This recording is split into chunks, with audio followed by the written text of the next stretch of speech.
নির্দেশনা দেওয়া আছে হেলমেট মাথায় না থাকলে তেল দেওয়া যাবে না। এই নির্দেশনার 3 দিন হলো, অথচ বাইক চালক অথবা পেট্রোল পাম্প মালিক কেউ মানছেন না এই নির্দেশনা। কক্সবাজার শহরের তেলের পাম্পগুলোতে দেখা যায় বেশিরভাগই হেলমেট ছাড়া তেল নিচ্ছেন, পাম্পগুলো তেল দিচ্ছেন। কিন্তু ক্যামেরা দেখার সাথে সাথে চরিত্র পাল্টে ফেলেন পাম্পের কর্মচারীরা, হেলমেট ছাড়া হঠাৎ তেল দেওয়া বন্ধ করে দেন। তবে অনেক বাইক আরোহী সরকারি নির্দেশনাটা মানছেন। তো আমরা এই নিয়মটার নতুন যেটা নীতিমালা দেওয়া হয়েছে যে হেলমেট ছাড়া হলো পেট্রোল দেওয়া হবে না বা ফুয়েল দেওয়া হবে না, আমি এটা সাধুবাদ জানাচ্ছি। ধন্যবাদ।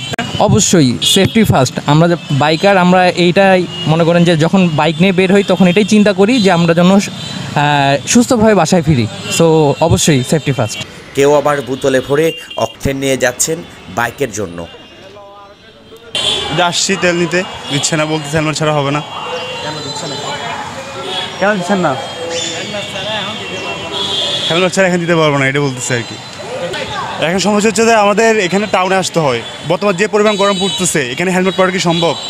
হেলমেট পড়তে পারে কখন? যদি আমি কোথাও যাচ্ছি, দূরে কোথাও যাচ্ছি বা 10 কিলোমিটার দূরে যাচ্ছি, তাহলে ঠিক আছে। এখান থেকে 1 কিলোমিটার এখানে আসছি তেল ভরার জন্য, এখানে হেলমেট নেওয়া সম্ভব না। ওটা আমার জানা ছিল না, এখন এসে পেট্রোল পাম্পে এসে না জানলাম না তেল দিচ্ছে না, এখন হেলমেট লাগবে আর কি। ওটা উচিত, আমি হুট করে বাসা থেকে বেরিয়ে গেছি কাজে, তাই ওটার জন্য আমি মনে ছিল না, নাহলে হেলমেট বাসে আছে, নেক্সট টাইম থেকে আনবো আর কি হেলমেট। পাম্প মালিকরা বলছেন পাম্প মালিক চাইলেই এমন নির্দেশনা বাস্তবায়ন করতে পারেন না। প্রশাসনের সমন্বিত উদ্যোগে এই নির্দেশনা বাস্তবায়ন সম্ভব বলে মনে করেন এই পাম্প মালিক।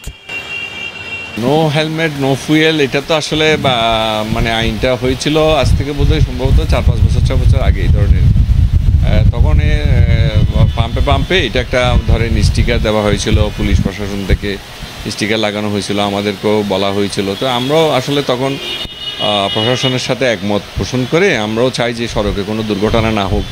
মোটরসাইকেল দুর্ঘটনা প্রতিরোধে নো হেলমেট নো ফুয়েল কার্যক্রম বাস্তবায়নের জন্য সারা দেশের মাঠ পর্যায়ের পুলিশ কর্মকর্তাদের নির্দেশ দেওয়া হয়েছে।